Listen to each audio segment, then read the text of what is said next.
안녕하세요. 서초동 법무사 김철증입니다. 오늘은 유치권 소송에 대해서 알아보도록 하겠습니다. 저는 경매 25년 이상 경력이고 법무사로서의 소송도 10년 이상 했습니다. 유치권 소송은 경매 일을 잘하는 사람이 그런 법조인이 소송을 더 잘합니다. 유치권자 입장에서는 유치권 존재 확인을 먼저 구하거나 매수인의 인도소송 내지 퇴거 청구에 대해서 유치권 항변을 하게 될 것인데요. 매수인 입장에서는 인도소송을 하면서 유치권을 다투거나 유치권 부존재 확인을 구하면서 결국 통틀어서 유치권 전부 확인을 생각하면 될 것인데요. 결련서하고 점유가 필요해요. 여기서 말하는 결련관계는 채권과 물건 사이 결련관계를 말하는 것이고요. 목적물 자체로부터 채권이 발생된 경우로 가령 임차인의 비용 상환 청구권이나 목적물 하자로 인해 생긴 손해배상 청구권이나 매매계약 취소와 같이 목적물의 반환 청구권과 동일한 법률관계나 사실관계로부터 채권이 발생된 경우도 있습니다. 건물주에 대한 유치권자는 토지 소유자에게 대항할 수 없고요. 건물 신축공사 수거민이 유치권을 가지는가에 대해서 몇 가지 판시를 살펴보면요.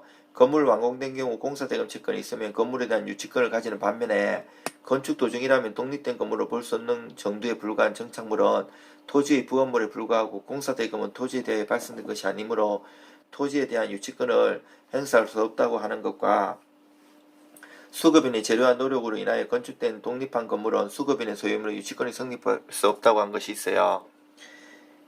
경매하는 입장에서 볼 때 매각 물건 명세서나 감정평가 등에서 제시의 건물로 미등기 상태의 전개축 부분이 있다면 건물의 독립성이 있는 경우에는 대지 소유가 대지 인도나 지료 청구가 가능하고 건물의 독립성이 없는 경우에는 토지 부합물에 불과하다고 보시면 돼요. 그리고 점유를 보면 점유를 상실하면 유치권을 소멸하는데요. 그러니 점유를 계속해야 돼요. 경매도 전문가들 하는 사람들은요, 이것을 깨뜨리기 위한 노력을 많이 하는데요. 주의할 것은 매수인이 점유를 침탈하고 고의적으로 점유를 이전시키고 나서 유치권 부존재 확인 소송을 하는 경우는 권리남용으로 배척돼요. 기본적으로 점유라는 것은 타인을 배제하고 지배하는 모양새를 띄어야 하는데요. 저 건물이라면 자기가 건물 안으로 출입 자유로 하되 남을 배제시켜야 해요. 그리고 관리인도 따로 배치하는 경우가 많고요. 제가 아는 경매 전문가들은요, 이 부분을 공략하기 위한 방법으로 비기인데 공개적으로 쓰는 걸 좀 조심스럽게 하지만 아예 출입 자물쇠를 본인이 다는 경우도 있어요. 그러면 타인 지위를 배제한 것이 아니라 유치권자가 점유하고 있다고 보여줬다는 취지의 주장할 수 있걸랑요.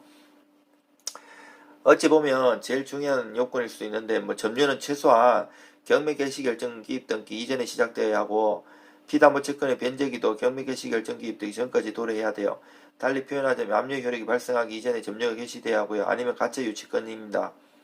이런 것은 금융권에서도 부실 채권을 막기 위해서도 다 직접 일일이 확인을 해두는 경우가 있고요.